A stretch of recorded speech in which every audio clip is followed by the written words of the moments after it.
आज की ये राखी अगर एक बहन ने सिर्फ एक खास काम कर दिया तो उसका भाई सिर्फ सफल नहीं होगा बल्कि करोड़पति बन जाएगा। लेकिन अगर वही बहन एक छोटी सी गलती कर बैठे तो उसी भाई की जिंदगी में ऐसा दुख आएगा जिसकी कल्पना तक नहीं की जा सकती।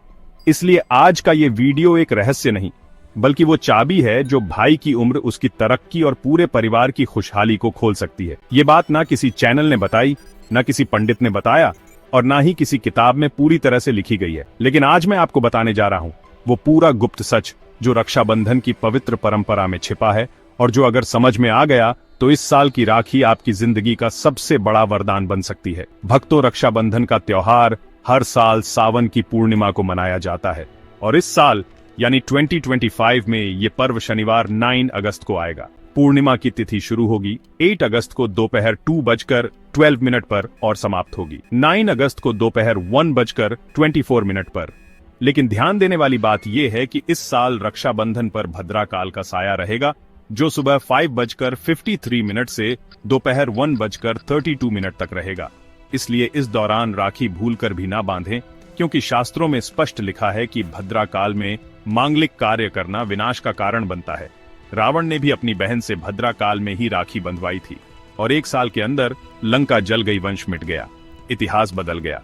इसलिए अगर आप चाहते हैं कि भाई की उम्र लंबी हो, भाई पर कभी दरिद्रता का साया ना आए और वह हर संकट से बचा रहे, तो भद्रा काल में राखी ना बांधे। शुभ मुहूर्त रहेगा दोपहर 1:32 के बाद से लेकर शाम 7:59 तक। बहनों को इस दिन व्रत अवश्य रखना चाहिए, क्योंकि जिस दिन बहन व्रत रखकर राखी बांधती है उस दिन भाई की उम्र बढ़ती है और यदि व्रत नहीं रखती तो भाई की उम्र घटती है। शास्त्रों में कहा गया है कि व्रत रखने से भगवान स्वयं भाई के रूप में प्रकट होते हैं और उसकी कलाई पर राखी बंधवाते हैं। इसलिए व्रत के साथ पूरे विधि विधान से यह त्योहार मनाएं। इस दिन प्याज, लहसुन, मांस, मदिरा जैसी तामसिक चीजें पूरी तरह वर्जित मानी गई हैं, क्योंकि इस दिन साक्षात ईश्वर घर में पधारते हैं। बहनों को चाहिए कि खीर, सेवई, हलवा, पूरी जैसी सात्विक चीजें बनाएं और तवे की जगह कढ़ाई का उपयोग करें, क्योंकि तवा चढ़ाना इस दिन अशुभ माना जाता है। सबसे पहले घर के मंदिर में भगवान गणेश को पहली राखी बांधें, फिर थाली सजाएं जिसमें हो रोली, चंदन, अक्षत, मिठाई, राखी और एक शुद्ध घी का दीपक। अब अपने भाई को उत्तर या पूर्व दिशा की ओर बैठाएं और खुद पश्चिम दिशा की ओर मुख करके तिलक करें, अक्षत लगाएं, पुष्प या चावल छिड़कें, फिर आरती करें और दाहिने हाथ में राखी बांधें। राखी बांधने के बाद भाई का मुंह मीठा कराएं और रक्षा का वचन लें। भाई को कहें कि जैसे मैं तुझे राखी बांधती हूं वैसे तू मेरी हर तकलीफ से रक्षा करेगा, हर बुरे वक्त में मेरा साथ देगा और जीवन भर मेरा सम्मान करेगा। राखी बांधने के बाद बहन अपने हाथ में कुछ पैसे ले और भाई के ऊपर से 7 बार उतार कर उन पैसों से दूसरी राखी खरीदे और उस राखी को किसी पीपल के वृक्ष पर बांध दे या तुलसी के पौधे को अर्पित कर दे। वहां तिलक करें, मीठा भोग लगाएं और उस वृक्ष से प्रार्थना करें कि जैसे ये वृक्ष अडिग है वैसे ही मेरे भाई की जिंदगी हर आपदा से सुरक्षित रहे।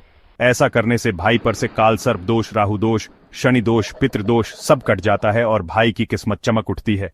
अगर गलती से राखी भद्रा काल में बंध जाए तो घबराएं नहीं, तुरंत भद्रा के 12 नामों का जाप करें, मां लक्ष्मी की पूजा करें, भगवान गणेश को लड्डू का भोग लगाएं और भाई की कलाई पर दोबारा मंत्र पढ़कर रक्षा सूत्र बांधें। इससे भद्रा दोष कम हो सकता है। शास्त्रों में साफ कहा गया है कि बेटियों को मायके से ससुराल जाते वक्त कुछ खास चीजें नहीं ले जानी चाहिए, जैसे कि मिर्च, अचार, चाकू, छुरी या कोई भी धारदार चीज, क्योंकि इनसे रिश्तों में खटास पैदा होती है, कलह बढ़ता है और पति के भाग्य पर विपरीत प्रभाव पड़ता है। साथ ही बेटियों को मायके से चूल्हा नहीं देना चाहिए, क्योंकि इससे परिवार टूटने की संभावना मानी जाती है।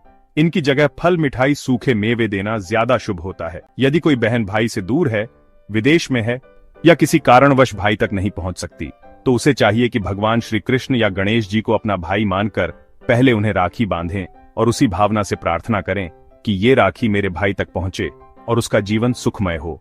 यह राखी मन की श्रद्धा से बांधी गई राखी कहलाती है, जो सीधा ईश्वर द्वारा भाई तक पहुंचाई जाती है। रक्षाबंधन पर काली राखी कभी ना बांधें, क्योंकि यह शनि की छाया से जुड़ी होती है और नकारात्मक ऊर्जा फैलाती है। भाई को उपहार में कभी भी चाकू, छुरी, सफेद कपड़े, चप्पल या नींबू जैसी चीजें ना दें, इससे जीवन में दरिद्रता और कलह आती है। यदि शुक्रवार को रक्षाबंधन पड़ जाए और आप माता संतोषी का व्रत रखते हो तो खट्टी चीजों का सेवन ना करें, वरना माता नाराज हो जाती हैं। तो मित्रों, इस बार रक्षाबंधन पर सिर्फ एक राखी नहीं बल्कि एक रक्षा कवच बांधिए भाई की कलाई पर, जिससे उसका भाग्य खुले, तरक्की हो नौकरी व्यापार हर मोर्चे पर सफलता मिले, और सबसे बड़ी बात, भाई बहन का प्यार कभी कम ना हो। सच्चे मन से की गई राखी की पूजा और नियमों का पालन न केवल भाई की उम्र बढ़ाता है, बल्कि घर में सुख, समृद्धि, धन, वैभव और शांति को भी बुलाता है। आप सभी को रक्षाबंधन के इस पवित्र पर्व की हार्दिक शुभकामनाएं। अगर आपको ये वीडियो ज्ञानवर्धक लगा हो तो इसे जरूर लाइक करें, अपने भाई बहन और परिवारजनों के साथ शेयर करें और कमेंट बॉक्स में राधे राधे जरूर लिखें।